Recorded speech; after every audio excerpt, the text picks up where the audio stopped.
السلام عليكم ورحمة الله وبركاته طلابي الأعزاء.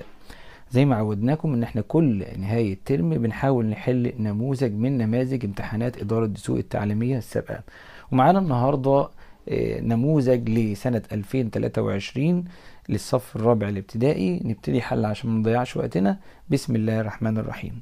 أول سؤال بيقول جميع الخطوط المتعامدة هي خطوط ايه؟ الخطوط المتعامدة أصلها خطوط متقاطعة، لأن كل الخطوط المتعامدة كان أصلها متقاطعة بالمنظر ده، لكنها بقت بالشكل التعامدي ده.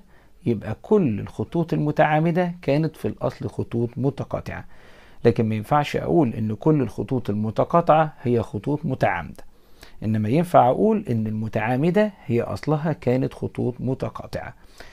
71 جزء من 100 يبقى هنختار 71 جزء من 100. السؤال اللي بعده قلنا المقام، الشاطر يكتب المقام الأول لأن المقام ما بيتجمعش. هنا 10 يبقى المقام بتاعي 10، وهجمع 1 و11 12. جريت عشان أبص في الاختيارات ما لقيتش 12 على 10. طب في إيه يا عم؟ قال لي لا، هتنزل ال 12 دي كأنك بتنزلها البحر، وبما إن هنا في 0 1 يبقى العلامة بعد رقم 1 يعني بعد الاتنين، يبقى الإجابة 1.2. الزاوية اللي قياسها 90 درجة طبعا معروفة انها زاوية قائمة.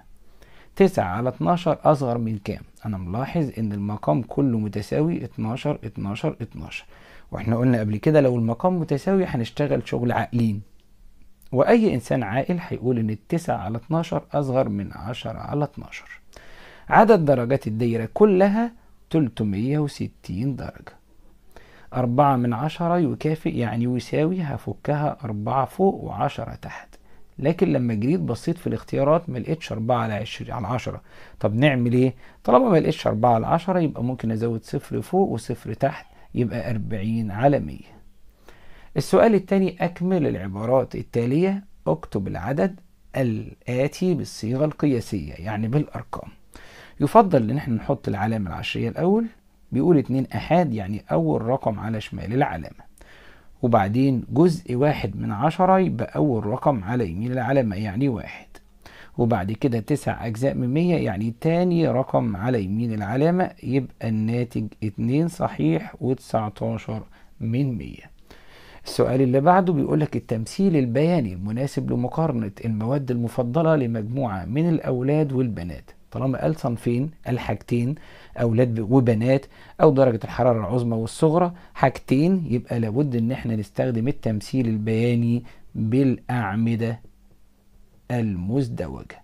يبقى هنكتب له بالأعمدة المزدوجة، أو ممكن نقول التمثيل البياني بالأعمدة المزدوجة. السؤال اللي بعده 2 على 3 يعني تلتين ساعة. كلنا عارفين ان تلت الساعة هتقسم 360 درجة على 3 ب120، ده التلت الواحد، ما بالك التلتين؟ يبقى 120 و120 يبقوا 240 درجة. السؤال اللي بعده، أكلت ولاء 45% من فطيرة البيتزا، وسيف أكل 6 على 10، فإن إيه أكل أكتر؟ مين اللي أكل أكتر؟ فما ينفعش ان انا اقارن بين حاجة فيها كسر عشري وحاجة كسر اعتيادي. يا تفك ده تخليه كسر اعتيادي زي ده، يا تخلي ده كسر عشري زيه. طب انا هقول مثلا ممكن نفك دي 45% يعني 45 على 100، وهنا الستة على 10 زي ما هي.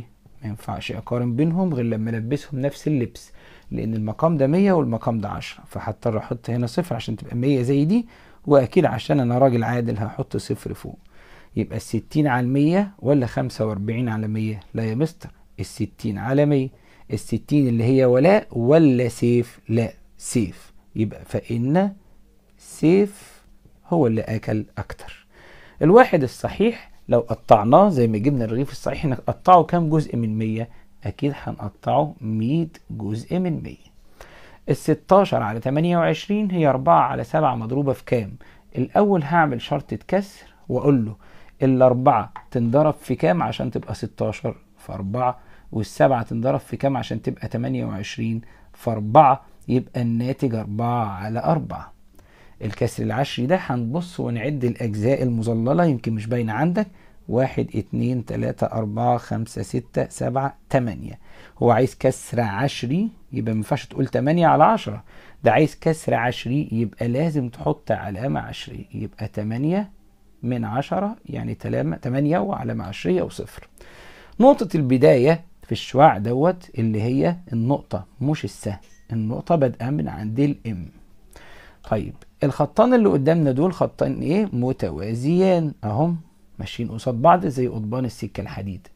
الكسر المرجعي اللي هو اجابته يا صفر يا نص يا واحد.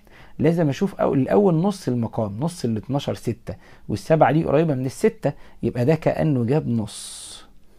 3 على 6 ولا 3 على 4، لازم افهم ان هنا البسط متساوي، يبقى زي ما اتعلمنا لما البسط يتساوى بنشتغل شغل مجانين. انت لو تقمصت الانسان المجنون نقول لك 3 على 4 احسن ولا 3 على 6، تقول لي لا يا مستر ال 3 على 4 احسن من 3 على 6، يبقى هنختار الاختيار الاولاني. هنا هنطرح العدد الصحيح ناقص العدد الصحيح، يعني 3 ناقص 2 تبقى 1، والكسر ناقص الكسر 5 على 8 ناقص 1 على 8 تطلع 4 على 8، لكن ال4 على 8 مش هلاقيها في الاختيارات، لكن اللي جاب 4 من 8 في الامتحان كأنه جاب نص، يبقى ممكن نقول بدل 1 و4 على 8 نقول 1 ونص، وده الاختيار الأخير.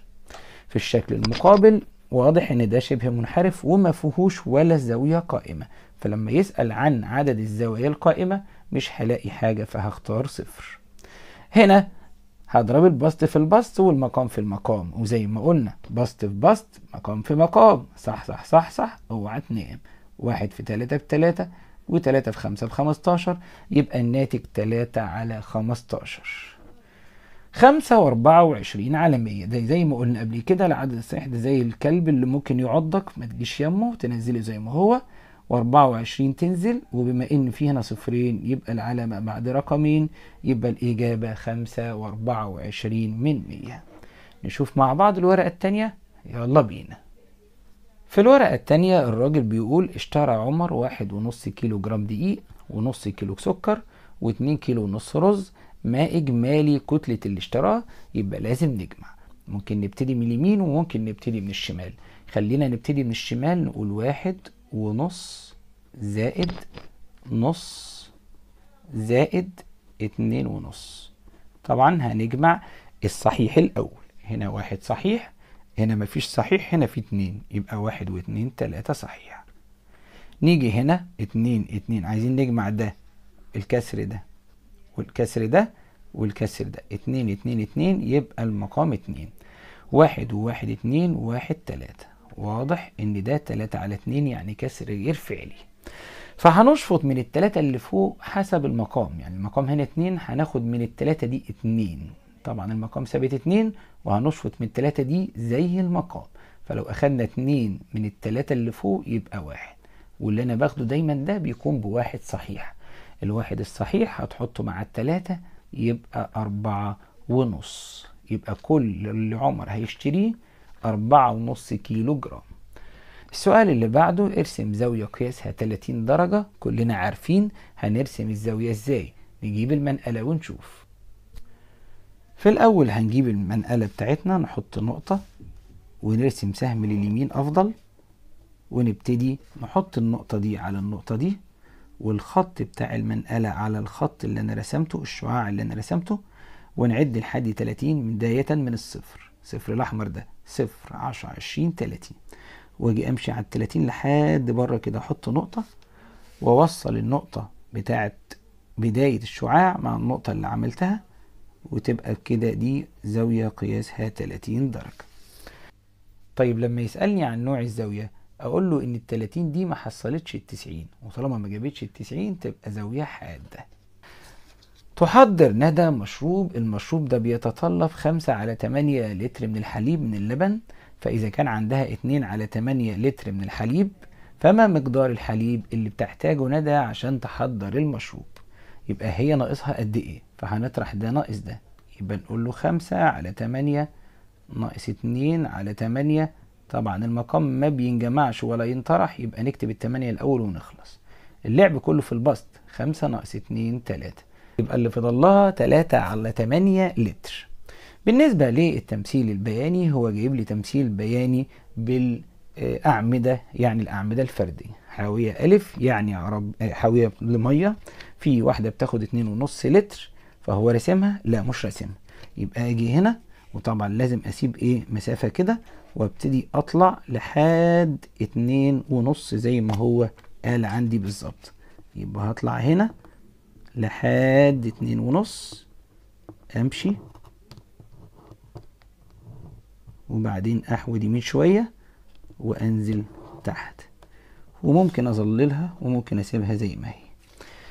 الحاوية بقى 2.75 هو عاملها كتر خيره. الحاوية ج 3، يبقى هسيب مسافة هنا برضو، وابتدي للمسافة، ابتدي ارسم العمود ج لحد 3، يعني لحد الاخر، لحد الاخر. افضل ماشي لحد الاخر واحود يمين شوية وانزل كده وارسم خط برضو كده، وممكن اظللها عشان تبقى باينة قدام.